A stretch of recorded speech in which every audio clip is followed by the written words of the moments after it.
Hello, Dr. Tony Evans here. We're so excited for this series designed to minister to the Church of Jesus Christ, to its congregants and its leaders. It's called the COVID-19 Toolkit, where we just want to encourage you and provide you support because you're so critical to the well-being of not only your congregation, but the well-being of the spheres in which your congregants live and work and play. So God bless you, and may this ministry ongoingly, as you keep with us, keep you strong as you keep others strong as well.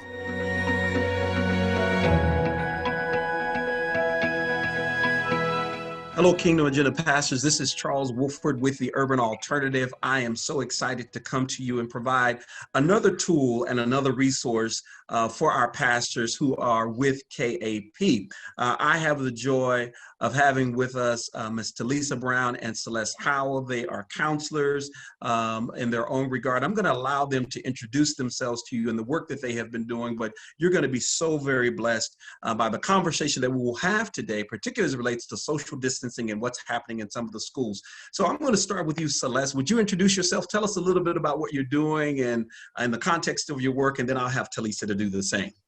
Hey, hello, everyone. My name is Celeste Howell. I am currently a counselor in Grand Prairie ISD, and I'm a counselor at Dubisky High School. Very good. Thank you so much, Celeste. Telisa? Yes, hello everyone. I am Telisa Brown, and I am the Director of Guidance and Counseling in the Arlington Independent School District. I have been in Arlington now for 3 years.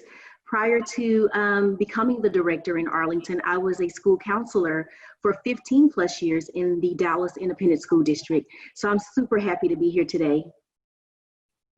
Well, thank you, Celeste and Telisa. On behalf of the Urban Alternative and the National Church Adopted School, we appreciate you all both being on this call and giving our pastors and some of our leaders just some resources. We know that amid COVID, our world has really been turned upside down. This is just a different reality for many of us. And what we're hoping with this toolkit is that we can equip some of the leaders, pastors, with some resources of how they can engage with schools and talking through some of the issues. So I just have a few questions I want to share, and we'll just dialogue what you all have been experiencing on the school campuses. So my first question is, what emotional response did the students have as they transitioned from school to digital learning? What was that like with kids, used to being in class, now you're looking at them on a screen. So let's start with, what was that like for some of the kiddos on the school campuses? So for me, just some of the things that we experienced as a counselor and also as a parent, in education, I've been in education for 15 years, and kids are very hands-on. Like you said, they're in the classroom. They're very used to that.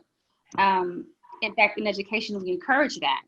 So we went from being in front of people, a lot of hands-on learning, to not having it anymore. And so there were a lot of kids that were a little sad and fearful about the transition. They honestly didn't know how to make that transition. Of course, whenever you go to online or virtual learning, you have to take into account, who has internet, who doesn't. What if your internet is down that day? Then what do you do? So a lot of the kids were a little confused, a little sad, and definitely needed assistance with not only making that transition, but they also needed assistance with how to kind of time their day, right? Mm-hmm. So I have a 14-year-old son who was an 8th grader in middle school, and I had to tell him, your day looks different. You're not going to have a teacher saying this is what you're doing from 8:45 to 9:30. As a parent and counselor, I literally had to, map out my son's, schedule, because he was used to being in school, in class, bell to bell, where the schedule is given to you. So as a counselor, we also had to assist in the same way with, you're still learning, but this is kind of how your day is going to look. Wow, thank you for that. Yeah, I totally agree with Celeste. It was a huge transition for a lot of our students. They were frustrated. A lot of our students had a lot of anxiety. We had some students who were even experiencing grief grief in the fact that they were not able to be in the presence of their teachers anymore, missing their friends, just missing the whole school environment. So we had a lot of kids experience grief, and that was a little bit different for some of our counselors to be able to respond to. Some of our kids were afraid, just, knowing the unknown, the uncertainty of what's going on with COVID. They're seeing their parents being a little nervous and anxious. So that was feeding on to the kids. I love how Celeste stated, I have children as well. So I had to set up a schedule in my home. And as educators, we had to help parents set up schedules. So not only were the teachers were not only helping the students, but they were also assisting parents with this transition. Parents were trying to understand the whole electronic piece. Parents were trying to understand the piece of, how do I organize a day for my kid? I don't know. I mean, do I wake them up at 9? Do I let them just start at 12 or noon? We had to help parents with that system that they needed to set up in their homes. So it was a challenge overall, not only for the students, but also for our counselors, our administrators, just the districts as a whole. So I totally agree, Celeste. It was a huge transition for all of us. Wow. Well, certainly with normal context, in the counseling world, I would believe that students probably had access to counselors on those campuses when they were experiencing levels of fear and anxiety, maybe depression, or if they were getting bullied. They may have had access to go to Miss Celeste's office or Telisa's office. They would know they can go to their counselor and talk to them. Amid COVID, they may have not had that same tool or resource. How did you guys provide telecounseling? Were the counselors doing that? Tell us a little bit what was happening to address those issues of fear and anxiety for some of those students. What was that like for you all? Right, that's a great point. Celeste, if you don't mind, in Arlington ISD, we actually created a hotline. The first initial things that the leaders in Arlington wanted to do, they wanted to make sure that their staff, students, and families were safe. And they wanted to also ensure that they were being supported around social and emotional well-being. So we created, one of the first things before we even created a learning platform, we created a hotline for our parents and students. We had a counseling hotline just for students. We had a hotline to support our parents. And then we also had a community resource hotline where our parents were able to call that community resource hotline and receive information around community resources around food, shelter. In the middle of COVID-19, we had a lot of our families that were homeless, a lot of our families that were seeking and soliciting places that they can receive food. We had a lot of our parents who were needing just information on just how can I pay my utility bill, or how can I get some clothing for my kids, or just a loaf of bread. So that community resource line was super helpful to our parents in helping them navigate the different resources that were available, not only in the Arlington area, but just in the Dallas-Fort Worth area as a whole. We had the counseling hotline for our students.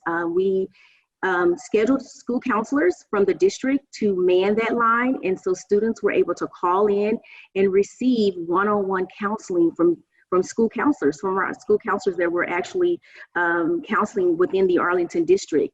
And they were able to help those students around any emotions that they were suffering at that time. And then we also wanted to support our parents, because our parents were having a hard time with this. And if our parents are not supported, then our students are not going to be supported. If our parents are having a hard time, our kids are having a hard time. So we wanted to make sure that we were supporting our parents as well by providing them any counseling that they needed, any supports that they needed, in addition to the community resources. Well, that's great. Thank you. Just to piggyback, Grand Prairie did pretty much a very similar thing. It's great to know that the neighboring districts are doing the same thing. That's important. So Grand Prairie had a very similar system. We also were making sure that our social workers were actually calling the kids, calling the parents. We were calling the kids and calling the parents. We were also able to do Zoom calls. We transitioned from having an office number to having a Google office number. So we made sure that the kids and parents knew we were still very much accessible. I used to tell my kids, hey, I'm still your counselor. Like, you may not be able to physically walk in my office, but I haven't gone anywhere. So we were extremely hands-on with, scheduling Zoom meetings. making phone calls, just letting the parents know that we're still here. In addition to having those community resources that were available, just like you said, there were so many factors that happened from not being able to pay utility bills to, parents that were maybe losing jobs.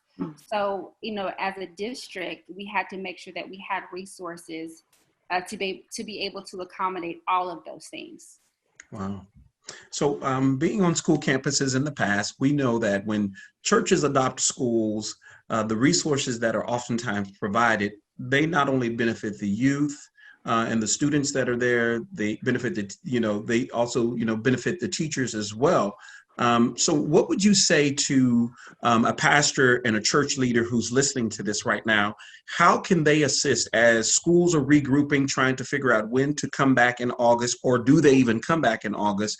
What would you say would be resources to help assist both students and teachers and administration as they're regrouping? What would be some of those list of things that you think a church and leaders could actually get engaged with and start assisting with? That getting in touch with your director of counseling to see what the district needs, that's the first step. Because the director is going to know, what does my district need? What do my schools need? What do my social workers need? So definitely, I think that getting in touch with the district's director is absolutely the first step. Okay. Right.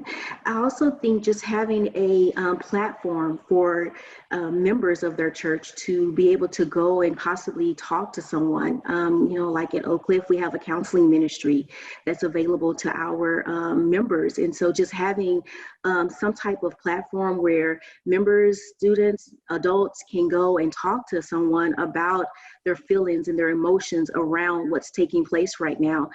We are past the second semester. We're now moving into the summer, but we still have a lot of uncertainty and a lot of emotions that are stirring up in our kids and in our adults. So just having that platform, CASEL, the Collaborative for Academic, Social, and Emotional Learning. This is a program that provides guidance for school districts on how to help students around social and emotional learning. And this particular program surveyed over 1,000 teachers in March. And we had many of our teachers, many of our educators who were feeling anxious, fearful, worried, overwhelmed. Overwhelmed was huge for a lot of our teachers. I even felt a little overwhelmed. Yeah. And so it was just a lot. I'm glad to hear you did too, Celeste, because it was so much going on during this whole transition. And so just being able, then those emotions are not going to settle. They're going to continue to rise after the summer once we start thinking about how we're going to reintegrate. So having just a platform on our church campuses, on our church grounds, where people can go and solicit someone to speak to if they are feeling that they need to speak to someone. Yeah, I agree with you, especially in terms of the churches making sure, Oak Cliff Bible, we do have a counseling department at our church, but as a church, if you have that, people need to know. So I think it's so important that people know who your platform is. Does the church have a counseling program? And if they do, how do I access that? I think that is so important. Very good. Thank you for the both of you sharing that. So as school districts are trying to figure out how to come back, one of the questions that we're hearing particularly relates to students dealing with issues of anxiety, issues of depression, mentors who may be caused to mentor a little bit differently as they're coming back, because one of the tools that we have in the toolkit is a mentoring program.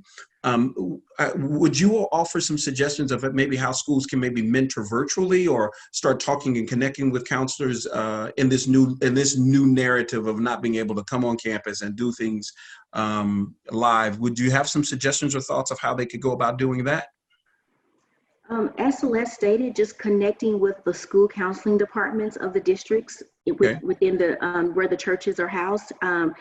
or where the churches, the cities that the churches are in, just connecting with those school counseling programs. There are many ways that the director or even school counselors of the high schools, we have leads that are at many of our high schools and junior highs and elementaries, just connecting with those leads or connecting with the director around how you can enter their district and help with mentoring and supporting students around the different emotions that they may be suffering right now.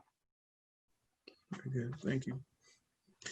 So our community has experienced the trauma of having COVID, but trauma has also come through what our kids have experienced and seen live for them with the killing of George Floyd. And so talk to us a little bit about what you have been seeing with some of the students on campuses with, providing a trauma-informed environment. We know trauma on top of trauma, causes so many different adverse effects with regards to the student trying to just live through life. What are you sharing and what are you seeing with students who've been affected by the George Floyd killing? So I haven't had any students, I guess, necessarily reference that particular killing.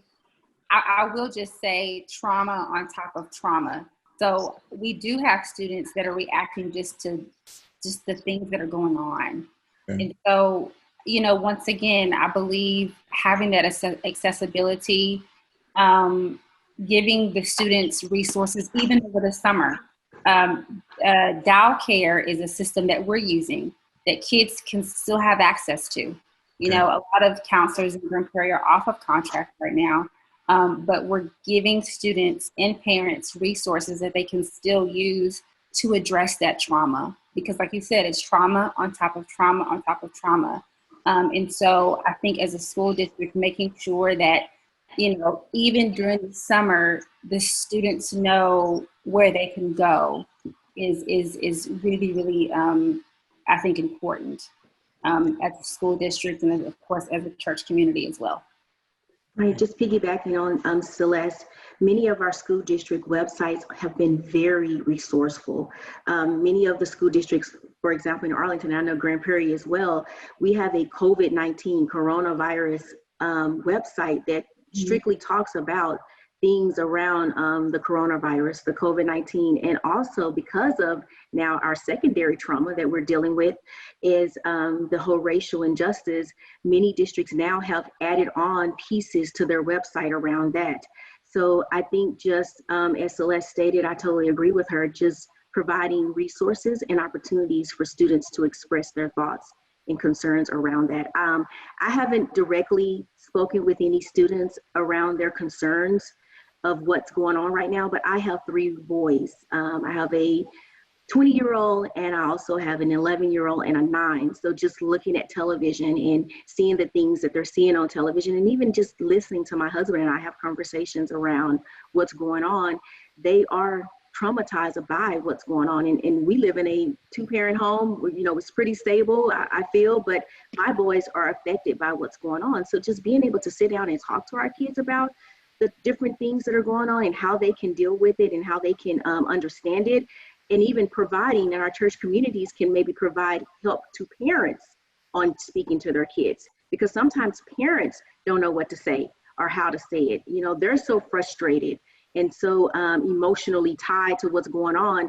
They need help and support on how can I calm down and have a conversation with my boys or even my girls around this particular piece of information that's going on without me getting all upset or saying the wrong thing. So it's important for us as community leaders and school counselors to provide not only support to our students, but maybe even support perhaps to our parents on how to talk to our kids about this subject. Yeah, thank you both. To share, because I have a son. I'm glad to hear you say that, because I have a son who's 14 too. He's 14, he's 6'2". Pastor Wolford, Kason asked me questions that I didn't expect. He asked me really painful questions, to be honest, questions that I really didn't want to hear. But as a parent, I said, at least he's asking me. I don't want to shut my son off. I want my son to know that if he has questions or he has comments that maybe don't feel good to hear, I want my son to know that I'm a safe place. We're a safe place. So just like the districts are having, a website or a place where there's a COVID tab and maybe a tab that addresses some racial injustices, I would absolutely encourage churches to do the same thing, because we're counselors. And for me, the conversations can get hurtful and painful. And I'm like, gosh, what do I say? Yes. Not only painful, Celeste, but also difficult. And I have you and I have toolkits. Not toolkits, we have tools in our tool belt to talk to kids around these things. But it was a little difficult for me to answer some of those questions my son was asking. I'm like, yeah, I agree with you. Yeah, it was hard. Yeah. Well, thank you for sharing that.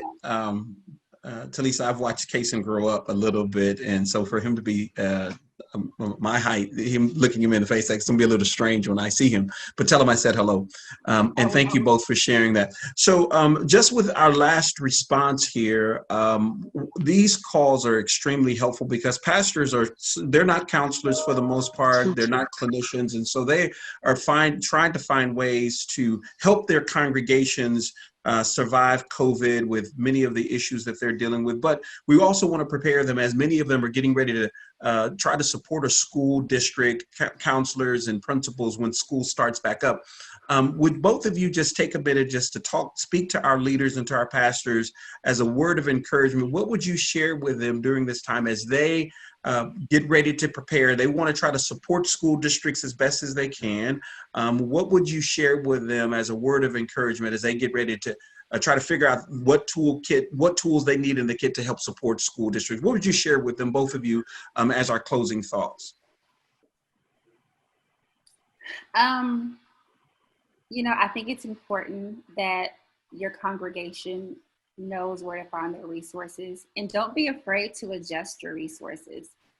Don't be afraid to have the uncomfortable conversations. And if you need to maybe adjust something that you're doing, don't be afraid to make those adjustments as things change. And as a church, if you're doing something that you need to change, that's okay. It's okay to say, okay, I've assessed this, but here is something that can be better for my church. Don't be afraid to make those tweaks and change those resources. Just as long as your church knows, this is the place where I can go to get resources and to get assistance, I think that things should be okay. I totally agree with Celeste. Just setting the grounds where all of your community church members are aware of resources, as she stated, counseling support.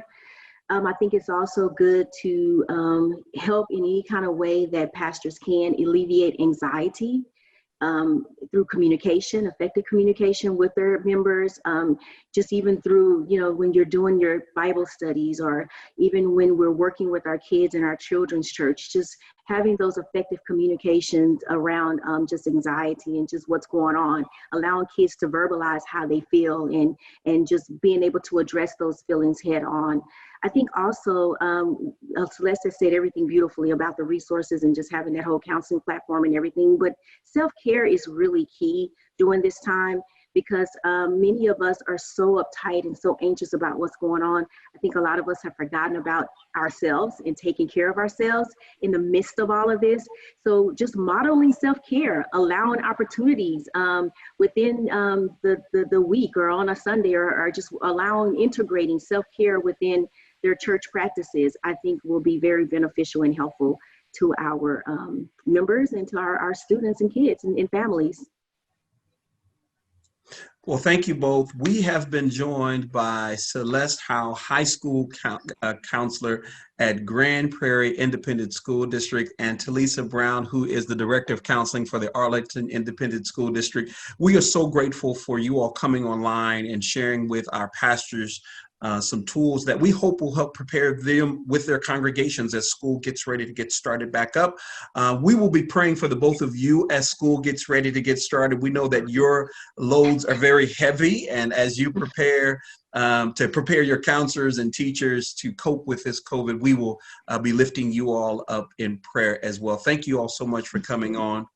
For our KEP pastors, our next segment, we will be joined by Chris Will, who is the Executive Director of the Turnaround Agenda, and Pastor Rick White, who is a pastor in Beaumont, who's joined us at many of the KAP conferences, who has embraced the National Church Adopted School. They're going to talk with us about what it means to partner with the school district and how they have been navigating these tough waters of COVID. Thank you, pastors, for joining us on this call. Thank you so much, Telisa. Thank you, Celeste, for coming on. We wish you the best. We hope and pray that you guys have an amazing summer. God bless you all real good. Thank you for joining us.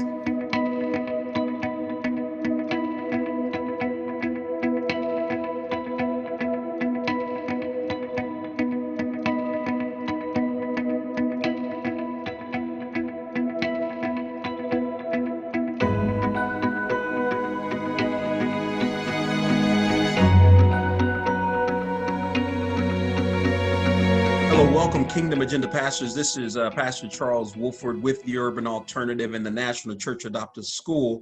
We are so excited to come to you all again in the third recording of this series, and we are excited to share these videos, and they are meant to be tools for you as pastors to share with your leaders and your ministry staff and volunteers ways in which they can help navigate COVID-19. We know that this is a new world and an unfortunate world and reality for us, but we are wanting to equip you all with resources through the Urban Alternative, the National Church Adopted School during our time. And I have two of my friends and guests with us today. I have Pastor Rick White, who is with the Christian Fellowship Church out of Beaumont, Texas. Pastor, welcome. Good to have you.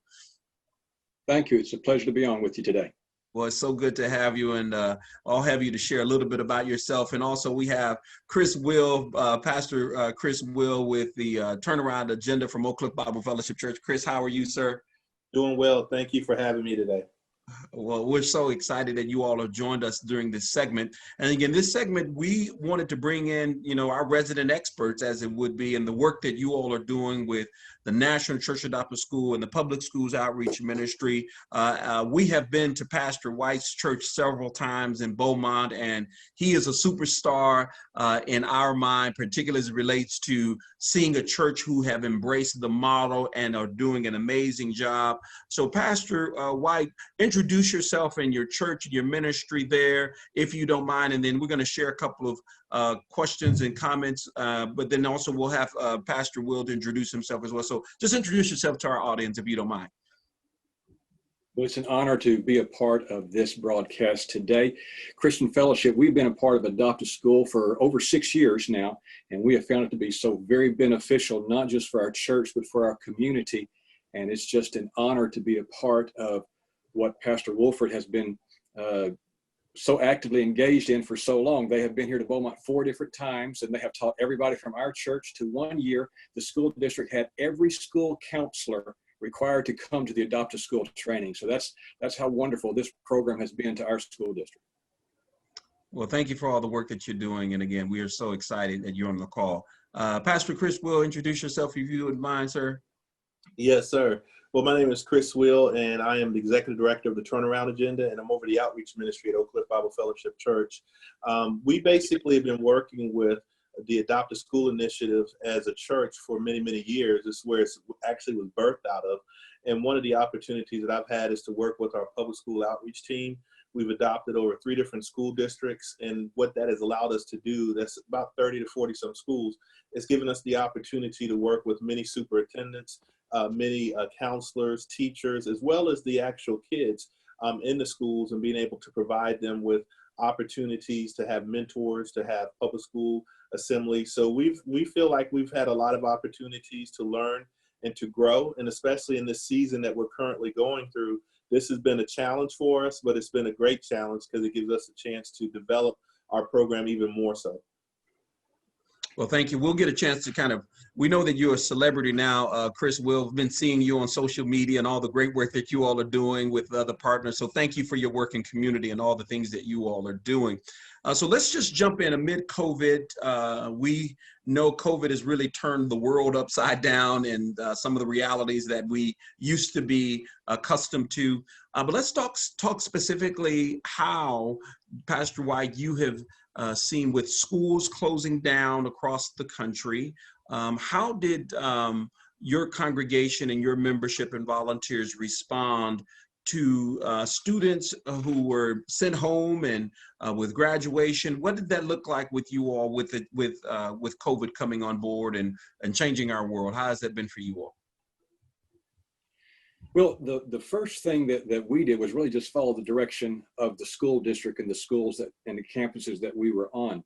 One of the best information that Adopt a School gives is when you go in there for the first time and just say, what do you need help with? So all the programs we were a part of, very few were our ideal. We just jumped in on what the principal needed. As a result of that, when the schools went to live stream type sessions, one of the campuses, once a week, the principal got on, kind of gave an outline for the week to the entire campus. And we had some individuals who each day did what was called Sunshine Patrol. They greeted the kids on this elementary campus as they got out of the car. And this had become so popular that the principal had each time one of our people come in and kind of greet all the kids on the video to just kind of continue to make that connection with them. We partnered with some other entities in the area as well, Disaster Relief Recovery, which is a network of churches. And we helped make sure that some food got to some of the kids, because in some of the schools that we partner, on Friday, the cafeteria ladies will put together some sack lunches and discreetly put in the backpacks of some of the kids to go home, because some of those kids probably would not get a good meal until they came back on Monday morning for breakfast.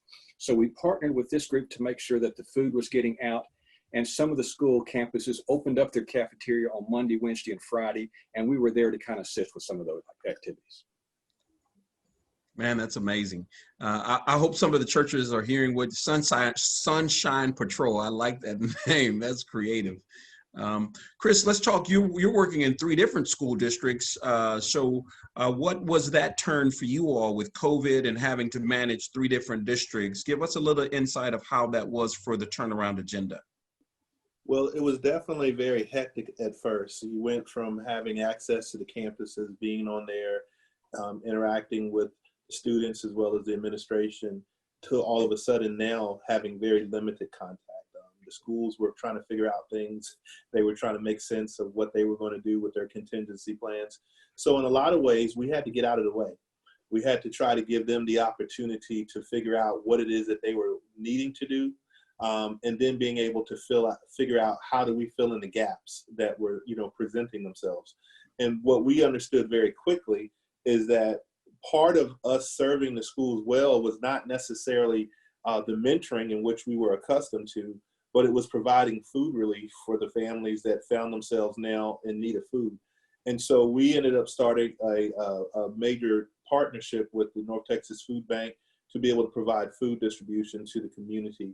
But then also we started reaching out to, because we were in different districts, which means different cities, we started reaching out to those local area food pantries, as well as some of the organizations, churches, and other organizations that were there, and trying to figure out how we could support them. So we provided food to some other areas. We went to some of the different places to volunteer. And we even started branching out to some of the districts that we were not currently in. And so that we were being able to have a well-rounded approach to serving individuals in the community. But I think what we learned very quickly was that what we may have felt was our focus wasn't necessarily now a priority for our school districts. And we had to reassess what did it look like to be a good partner to our schools. So we settled on the food distribution. Now, when it came to the students, we also realized at that point in time, the access that we had to our mentees, most of the time were through the counselors when they pulled them out of school and we would meet with them.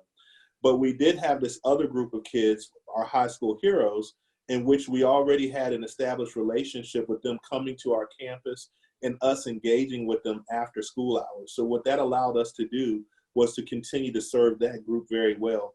we had some of our high school heroes that were impacted because one of their peers died from COVID-19.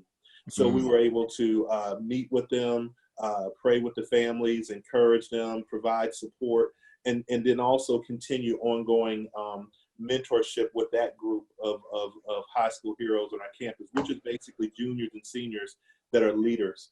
Those seniors that were graduating, we recognized that because schools were looking at not having graduation, it provided us an opportunity to be able to find out how we could support them.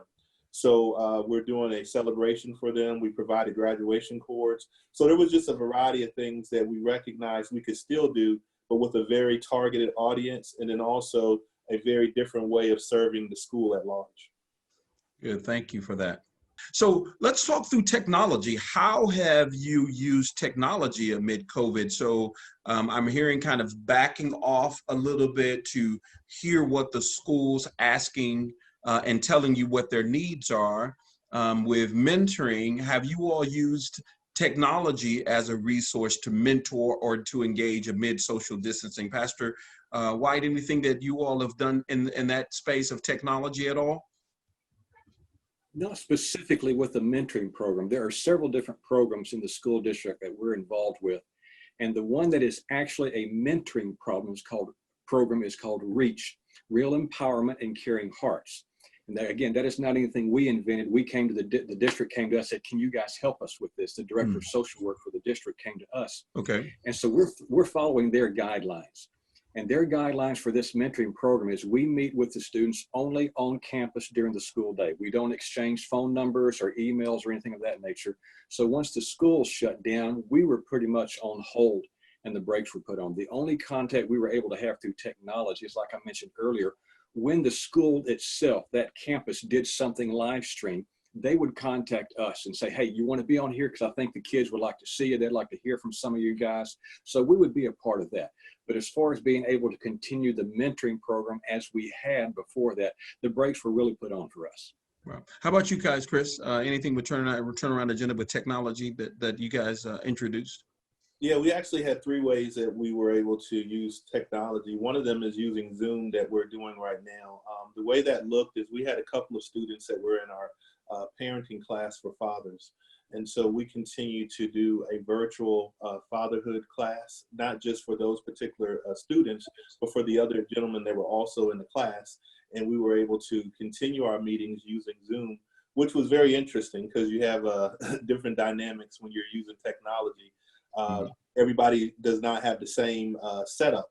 So you have to account for individuals on their phone, or maybe somebody's driving, or just a variety of things. So so there was a lot of patience, a lot of working with individuals. So that was different. Also, when we looked at trying to do use technology to meet with our high school heroes, we didn't necessarily go to Zoom right away because we wanted to try to understand all the implications of that from a confidentiality and just any kind of rules that the schools might have in place. But what we did is a conference call where we invited all the kids as well as their parents or anyone else that wanted to be on the call to talk with them, because we wanted to maintain some level of transparency, openness, so there would not be any kind of, you don't want your good to become evilly spoken of. And so what we've been working on recently is trying to develop a virtual mentoring platform where we can still engage our mentees. But one of the things, and we could get into this later, was just being able to have open Zoom calls where you could have somebody audit those calls while they're taking place, so that there is, I guess it would be similar to having a person in a library where you could have somebody visibly watching what's going on. But in this situation, you would just have somebody on the Zoom who could be listening in and watching the interaction between the mentor and the mentee. But that's something we're still working through because, as you can imagine, it's a moving target. But that is one of the ways that we have used technology. And also text has been another way. But what we try to do with the text is just do like a group text, again, where there's more than one set of eyes on it, so that there's not this kind of interaction one-on-one where there could be a level of concern about, an adult, doing one-on-one interaction with a minor. Oh, great. Well, good job. That's great to hear. So let's talk through real quick. Amid COVID, we are not certain what school's going to look like in the new school year yet. So what are some thoughts, particularly as it relates to churches who may be hearing the work that you've done, Pastor White and Pastor Will? How are you preparing your mentors, your volunteers with some uncertainty coming into this new year? Because these are, usually June, July, or August, maybe recruiting times. I don't know if you guys ramp up your volunteer initiatives trying to get people prepared for the new year, but how do you prepare? How does the congregation and a church leader say, okay, you guys, we're not sure what the new school year is going to look like, but we're going to still train and get ready for a new year? So Pastor White, are you gearing up for that? Any thoughts or suggestions to a pastor who may be saying, Charles, I don't know what this new year is going to look like. So do I still recruit? And do I still train? What are you saying? Yeah, I just got off a discussion yesterday with the director of social work for BISD, and we're moving forward as if everything will be normal come August and September. Okay, and great. For the churches that are out there considering adopting a school or doing this for the first time, this is a prime opportunity. Because if you walk into that principal's office and just say, what can we help you with? I bet you $5 they're going to have a list of 15 things that they don't know how it's going to happen, how it's going to get done. And this is kind of an Esther moment for churches to be able to do this on school campuses. But that was just a thing that you and Elder Collins, Pastor Wolford, always drove home. Just go in there and say, what do you need? And find that niche, that thing that a church can do. So I would encourage every pastor, every church leader, this would be a prime time to make contact with the principals on the campus. This would be a great time to call the director of counseling for the district and say, what can we do? How can we help? Because I think there's going to come out of this with a whole new set of issues and problems that we never perceived before. Mm-hmm. And even if they change some component of schedules, I can see how there would be an opportune time if they were doing block schedules, or if they had to take more time between classes to sanitize the rooms, kind of the discussions you're hearing, how there could be a prime opportunity for some adopted school components and participants to be on the campus to help out. Great suggestion. Thank you for that.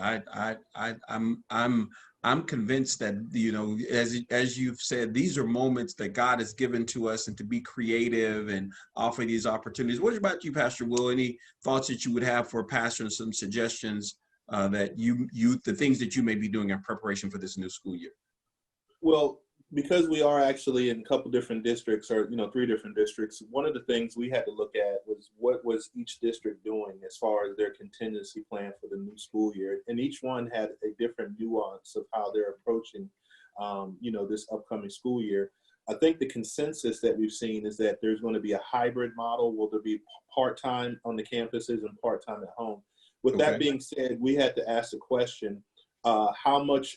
And then also we saw that they were limiting who could have access to the campuses. That was the other issue that we saw as well. So we recognized that very quickly, a model that we've been doing for many years may need to really change philosophically in terms of how we actually deliver our services. So one of the things that we're looking at right now is obviously the online mentoring. But with that being said, that there's 3 different things we have to look at. One is the ability of the mentors to actually get online and to do mentoring with the mentees, the ability of the mentees to be able to get online and do mentoring. And then the last piece is just recognizing that if that's not possible, what are some other ways that we can still continue to support? So we've recognized the fact that we may have to look at a smaller group of students that we would focus on, maybe our high school heroes. Also, we've recognized the fact that when it comes to working with the school campuses, we have to be okay if they say that you're not a priority, and that we now have to look at ways where we can create benefits to the campus. One of the things that we saw in the district that we serve for Dallas is that a lot of the parents did not have adequate training on how to support the kids when they're at home. Yeah. We have a technology institute here, and we have a lot of other services that we can offer where we can be able to benefit the parents and teach them how to provide, proper support to their kids while they're home. This was something that some of the principals liked, and they wanted to further explore. And so we think that there are now opportunities for us to evolve what we do in our programming. So we're not just primarily focused on the students, but we're also holistically, ministering to the whole family.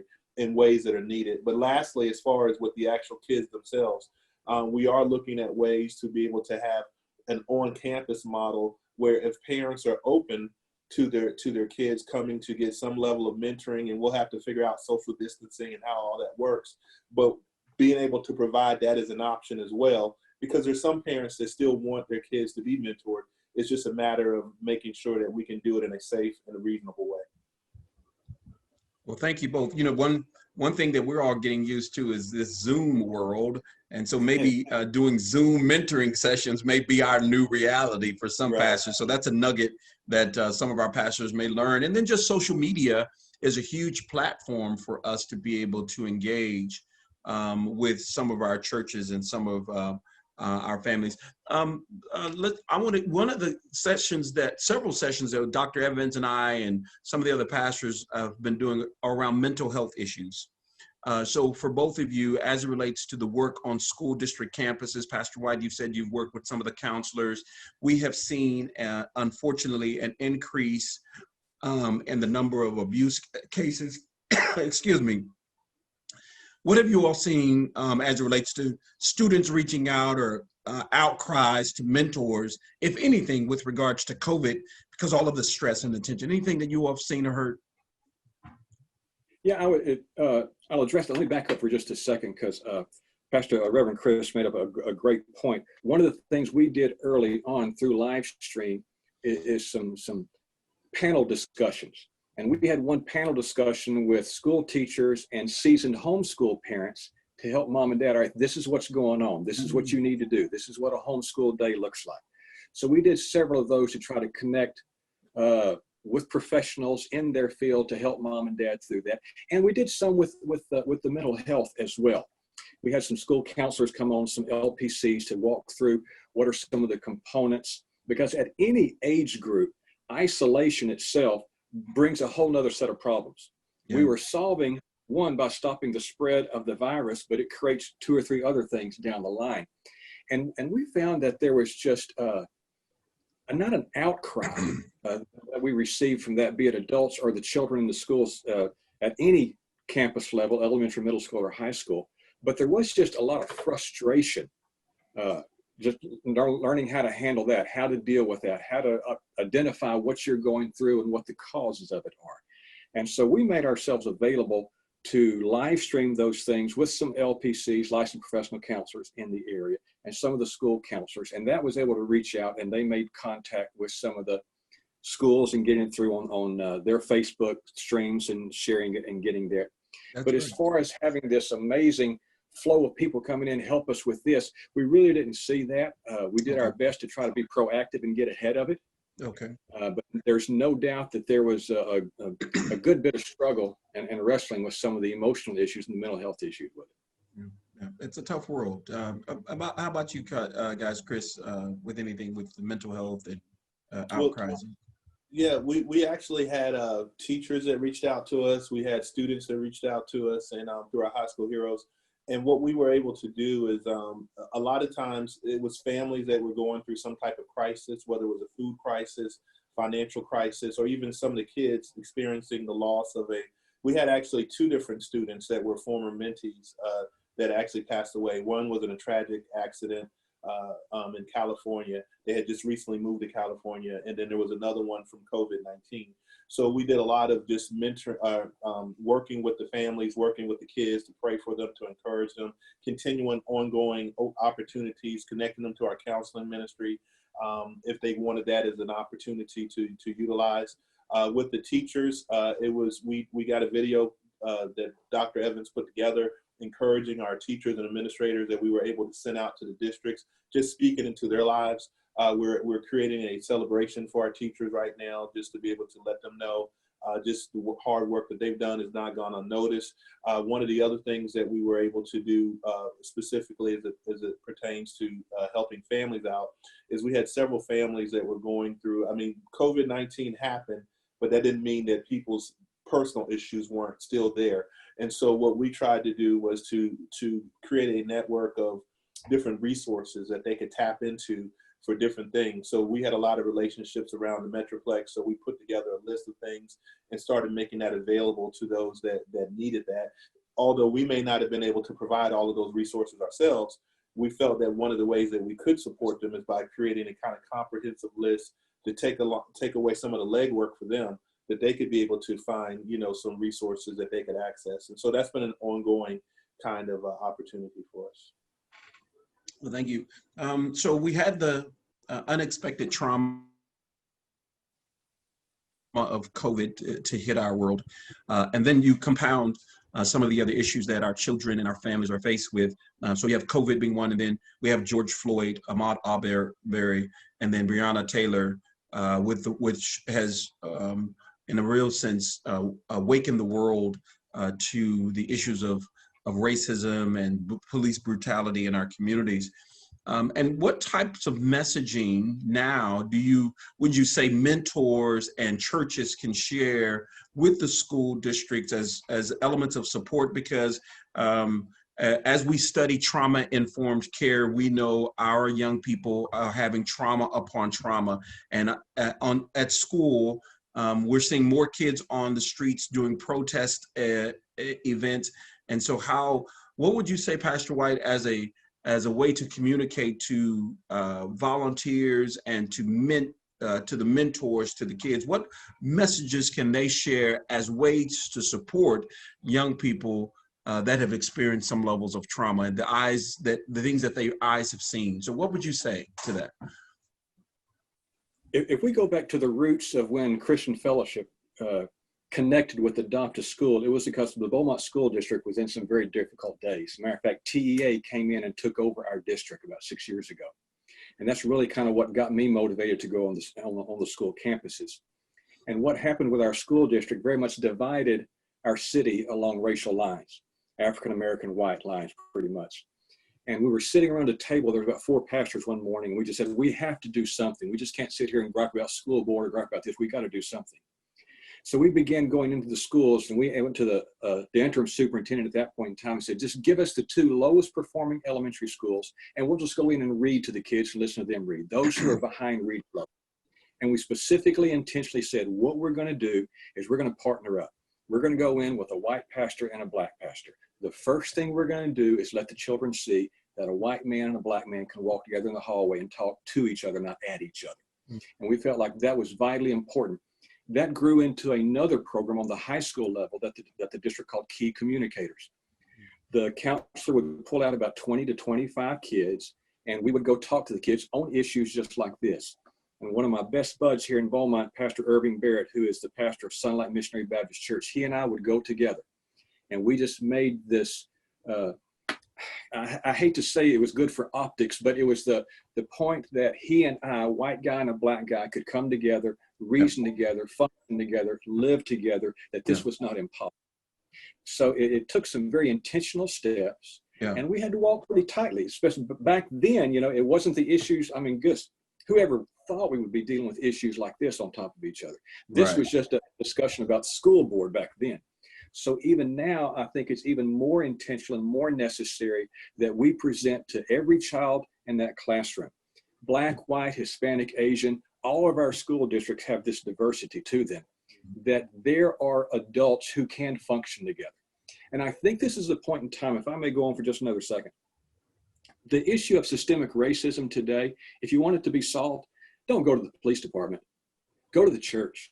The systemic racism problem in America rests on the church. You go back 250 years, there has not been a more racist organization in America than the church. We have to confess our sin. And if the church would have been the church for the past 3 or 4 decades, we might not be going through these problems that we're having right now. So I think it is imperative through Adopt a School that churches get involved at this point in time. Paul was telling Timothy, he said, the church, God's household, is the pillar and foundation of truth. And what is needed right now is that truth and love. So if there is ever a time for us to become involved with a sensitive heart and an open mind and a listening ear, this is the time for us to do that. Thank you. Chris, you want to share a little bit? Any thoughts? Well, first, I just want to say, Pastor White, thank you for that. That definitely is encouraging to hear that taking place, in your city. And I think he makes a good point. You know, some of the work has to already be going on as opposed to just trying to start it. And what I mean by that is one of the things that we've tried to do with our mentors, maybe not specifically as it pertains to race, but just crisis in general, is to, when we have trainings with them, is to prepare them on how to deal with crisis situations. One of the things that we've been working with our PSO staff is to developing some Zoom trainings with our mentors to talk about how to handle sensitive topics, so that when the students are talking, how do we respond? But then also really making sure that we understand the school policies and procedures, because we want to make sure that we're honoring the collaboration that we have with our schools district and not creating a situation that we're working against them. So if there's a policy or stance that they may have taken, is understanding that, and then understanding how we need to be able to come along beside that, or if there was a concern or issue that we might have with that policy, having a conversation with the administrators in school first before we engage in any kind of, engage, with the kids or anybody else for that matter. But I think the key has been working with our mentors and getting them comfortable talking about the topics in a kind of way that allows them to not advocate or try to promote, but just be listeners, giving space for the mentees to be able to share and to do it in a way that is safe, but then also making sure that we have access to counselors and other individuals that we can be able to refer them to, because a lot of our mentors, they're not counselors, they're not individuals who that may be their profession. So we don't want them to operate in a space that they're not equipped to operate in. So it's understanding our limitations, but then also recognizing that this is a very real topic, that kids are watching us and they're trying to see how are we going to take the lead on this. One of the things that we're working with now is adopting a local police department. And so what we wanted to do was to create, as he mentioned, a picture of what does it look like to be supportive of all of those that are involved in this conversation, so that we can create bridges where we can do community service projects, with our mentees and the police department, finding ways to be a bridge that we can bring individuals together. So I think, again, it's just reinventing ourselves and looking at ourselves a little differently than maybe how we looked at ourselves in the past, understanding that there's no easy answers in this conversation. Very good. Thank you so much for sharing that. Just with our closing thoughts, Pastor Wyatt and Pastor Chris, one of the things that has been so important and so relevant for us is talking to other pastors and leaders. We're doing some, as we start doing some research from the Shepherd's Institute and the Schaefer Institute, we're seeing leaders, pastors, and leaders feeling the weight of stress and tension. So Pastor White, what would you, what are you doing for self-care during this time so that you can help lead your congregation and lead the National Church Adopted School model with you adopting schools? And Chris, what are you all doing? What are you doing for self-care, and what can you encourage another leader and a pastor to do as well? Is that the last question you're going to ask me today? That's the last question, yes, sir. I know it's a tough one, but that we want to hear, but we definitely want our other pastors to be encouraged. I have always made it a point to be physically active. Okay. It's a good reliever, the endorphins that happen when you work out. And of course, all the gyms have been shut down, but some of my buddies from the gym, we meet together a couple of times a week, and we go for a nice long walk at some of the parks in the area early in the morning. Okay. It's just an item of just getting some physical exercise a little bit to do that. But we have also made it a point within the staff here at the church, we addressed it some time back, that we have to take care of ourselves if we're going to be good shepherds to be able to take care of our flock. And that has taken on several different avenues in this. We've taken extra days off, and I've just told, hey, get out of the office, get away for a day. Don't you have some family you want to go visit? There really hasn't been any place to go. I mean, you can't go to the beach down here on the Gulf that much until the last couple of weeks. So I don't know that I've got a good answer for this at all. I don't know that I can tell you I'm taking good care of myself at this point in time. I'm just kind of hanging on and hoping the rope doesn't frazzle out on me before I get to the bottom of it. Absolutely. Absolutely. Thank you for that. I appreciate your transparency. Thank you so much for those words. How about you, Chris? I can give you the right answer, or I can give you the real answer. But I would say I have not done a very good job of self-care. I'm getting fussed at even now by my team and by my family. We've been very active as of late, but I would say that one of the things that I have started doing was just the need to start walking.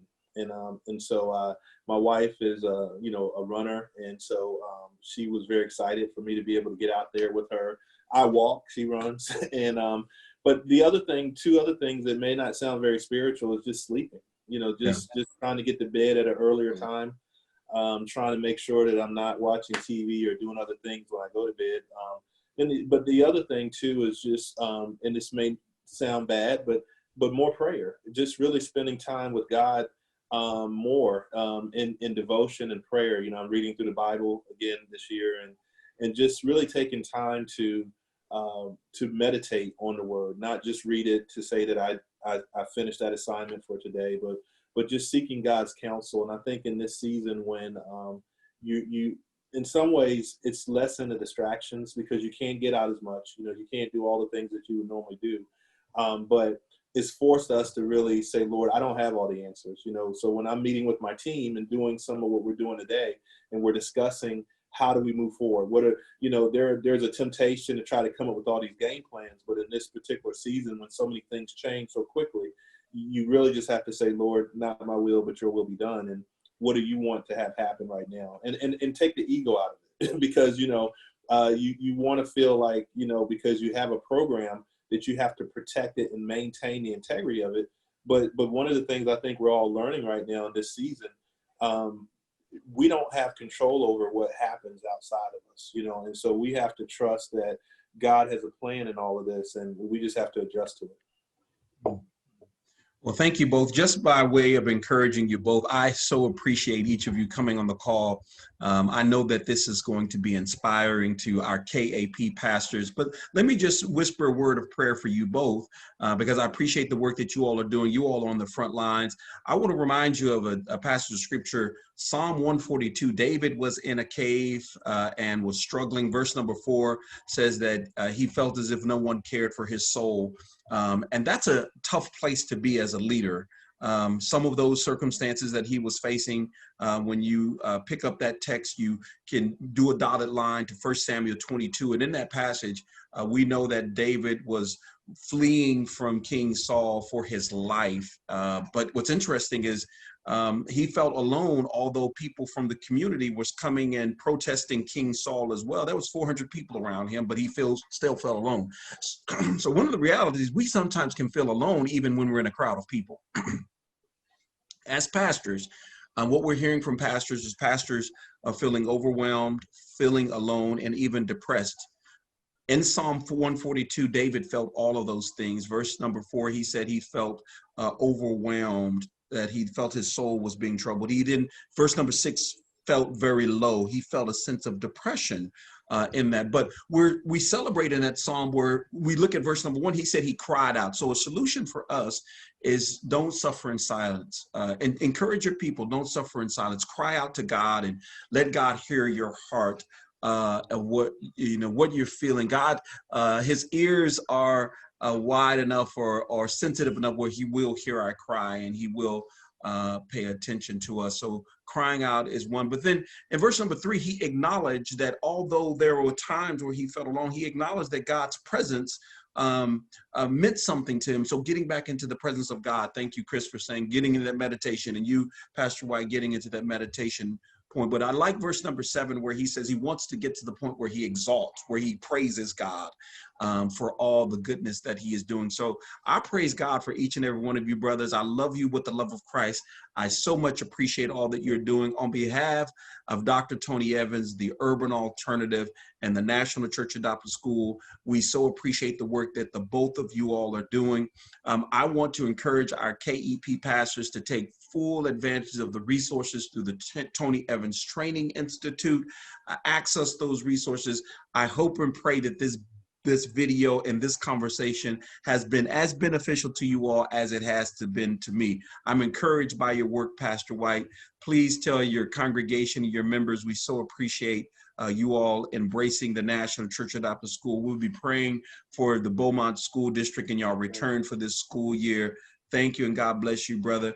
Pastor Chris Will, thank you so much for the work that you're doing with the turnaround agenda and the 3 school districts that you're working with and all the staff there. We love you all with the love of Christ. God bless you all real good.